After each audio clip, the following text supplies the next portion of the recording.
KA02BC999 എന്ന BMW കാറിൽ Chennai to Bangalore highway Sriperumbudur toll വഴി എൻ്റർ ആയിട്ടുണ്ട്.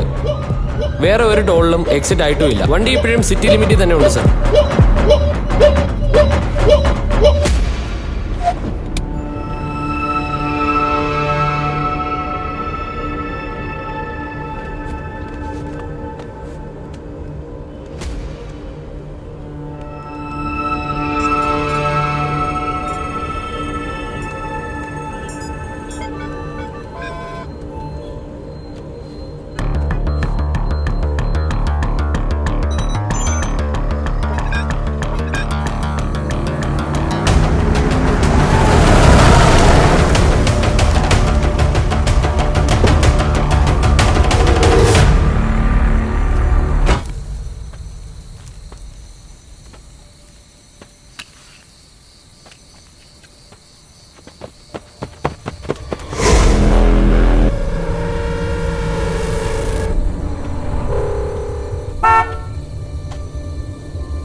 കുഴപ്പമൊന്നുമില്ലല്ലോ മോളെ.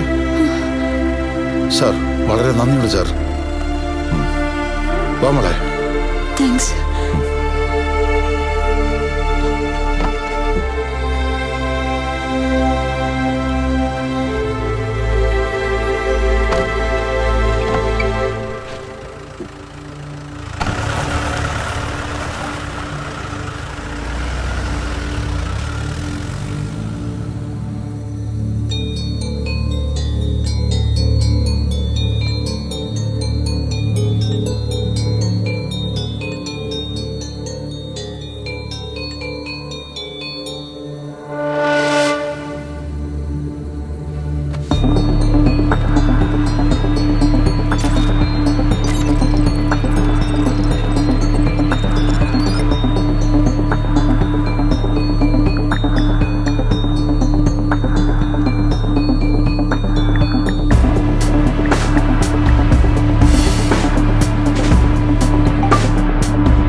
സാർ പറഞ്ഞത് കറക്റ്റാണ്.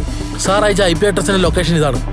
അടുത്തുള്ള വീടുകളിൽ ചോദിച്ചപ്പോൾ 2-3 മാസമായിട്ട് ഇവിടെ ആളുണ്ടെന്നാണ് പറയുന്നത്. അകത്ത് 2 പേരുണ്ട് സാർ. സാർ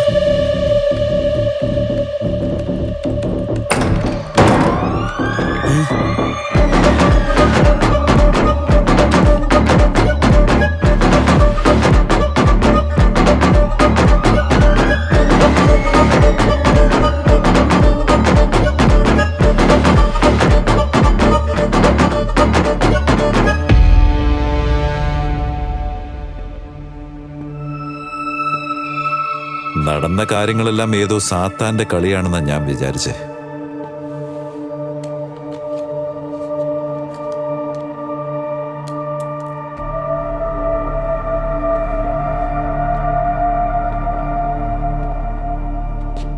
ഇങ്ങനെ ലോക്കാവുമെന്ന് നിങ്ങൾ വിചാരിച്ചിട്ടുണ്ടാവില്ല അല്ലേ? എഴുതുന്നെല്ലാം നടക്കുമെന്ന് വിശ്വസിച്ചുകൊണ്ടിരിക്കുകയല്ലേ നിങ്ങളുടെ ആള്. ഞാൻ രവിയുടെ അഡ്രസ്സിലുണ്ടായിരുന്ന വീട്ടിലേക്ക് പോയതേ അയാൾക്കറിയില്ല. കാരണം ഈ രണ്ട് വിഷയത്തെപ്പറ്റി ഞാൻ ആരോടും സംസാരിച്ചതേയില്ല. സംസാരിച്ചാലല്ലേ നിനക്കത് അറിയിക്കാൻ പറ്റൂ.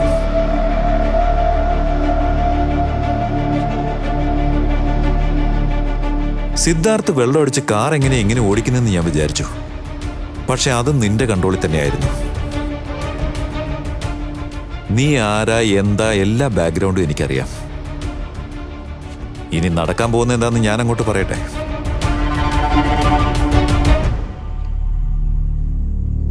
പൂജയും സിദ്ധാർത്ഥനെയും രക്ഷിച്ച Vikram Kumar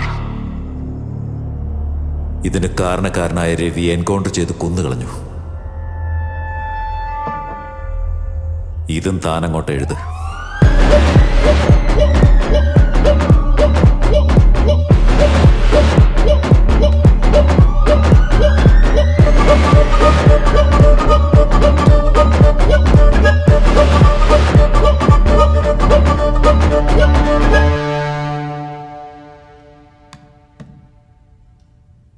Mr. Vikram, thank you very much for bringing my daughter back home safe. പക്ഷേ ഈ കേസിന്റെ പിന്നിൽ ആരാണെന്ന് എനിക്ക് ഇതുവരെ മനസ്സിലായില്ല. You mean ഇന്നലെ പോലീസ് സ്റ്റേഷനിൽ വന്ന ക്യാബ് ഡ്രൈവറാണോ? But you shot him. അവൻ എങ്ങനെ വന്നു, ഇതൊക്കെ എങ്ങനെ ചെയ്തു എന്ന് എനിക്കൊന്നും മനസ്സിലാവുന്നില്ല. അല്ല മാം, അവനിപ്പോൾ എൻ്റെ കസ്റ്റഡിയിലുള്ളത്. വന്നത് അവൻ തന്നെയാ, പക്ഷെ പേര് വേറെയാ. രാഹുലും രവിയും ട്വിൻസാണ്. അപ്പോൾ ആ റൈറ്റർ സുബ്രഹ്മണി? അതിവരുണ്ടാക്കിയ ഒരു സെറ്റപ്പ്. അവൻ എഴുതുന്നതല്ല നടന്നത്, നടന്ന കാര്യം അവൻ എഴുതി വെച്ചത്. ഞാനൊരു തെറ്റ് ചെയ്തു. അപ്പോഴേ ഞാൻ ആ ഡ്രൈവറിന്റെ ബാക്ക്ഗ്രൗണ്ട് കംപ്ലീറ്റ് ആയിട്ട് ചെക്ക് ചെയ്യണമായിരുന്നു. സിദ്ധാർത്ഥിന് പണി കൊടുത്ത് എന്റെ മകളെ തട്ടിക്കൊണ്ടുപോയി എന്നെ ഒരു ദിവസം മുഴുവനും ചുറ്റിക്കറക്കി.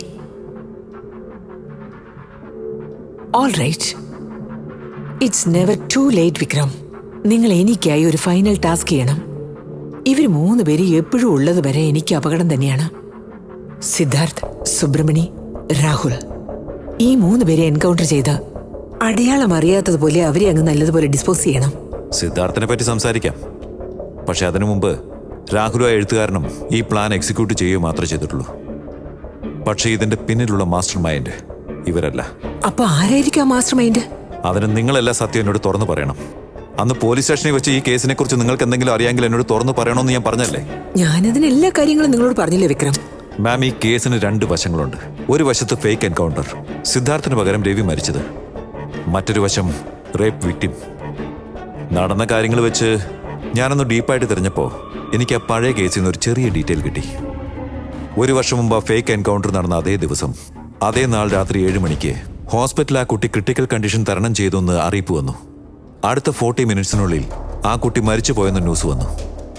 അന്ന് ആ വാർഡിലുണ്ടായിരുന്ന ഹൗസ് സർജനെ ഞാൻ മീറ്റ് ചെയ്തു.